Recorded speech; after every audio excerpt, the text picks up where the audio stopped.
Anna Baker, and I'm going to be talking about my PhD project in bio-inspired reversible cross-linking for soft actuators.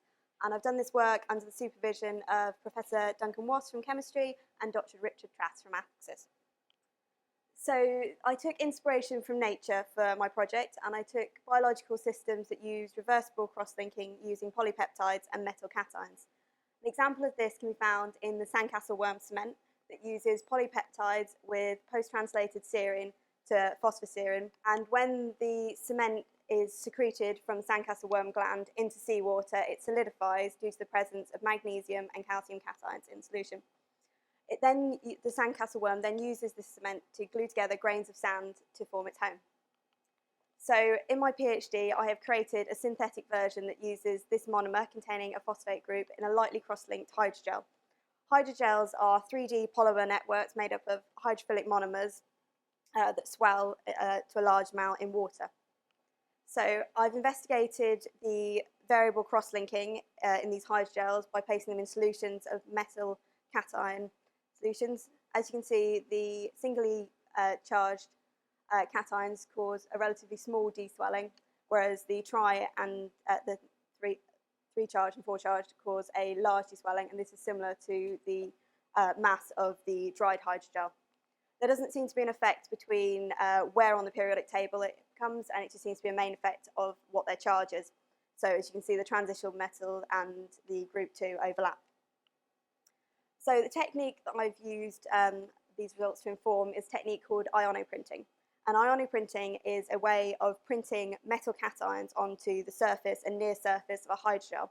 And basically it works in a similar way as electrolysis. It uses a copper and an aluminium electrode, and you place a current through it, and what happens is it produces whatever metal you put on here, cations onto the surface of the hydrogel.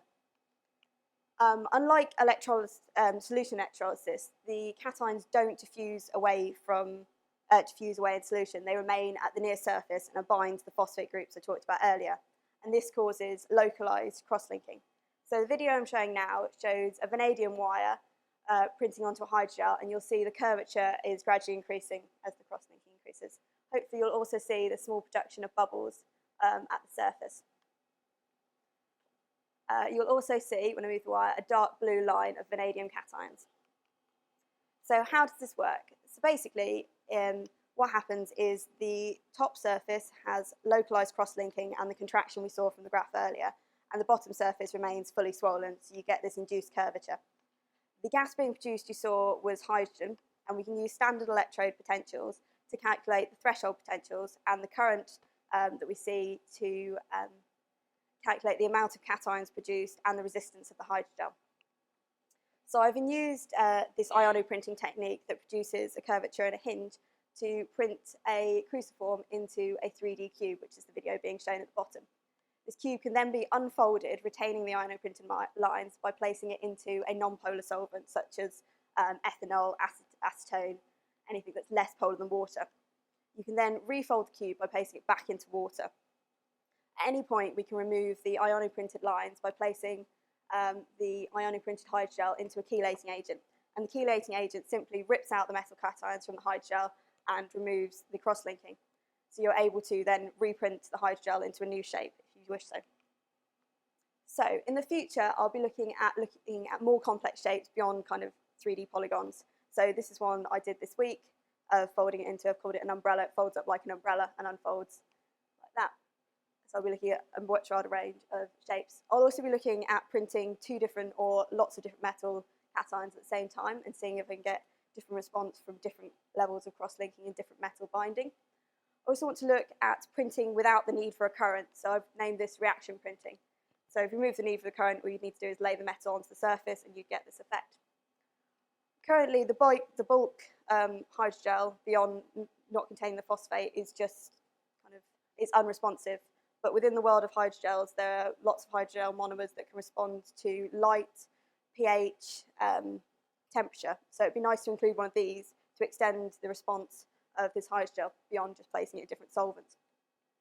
A major limitation with hydrogels at the moment is they're incredibly brittle. You literally drop it from a couple of centimetre height and it'll shatter, or it sometimes shatters under its own swelling. So I need to look at making tough hydrogels, and there's lots in the literature of how to make tough hydrogels.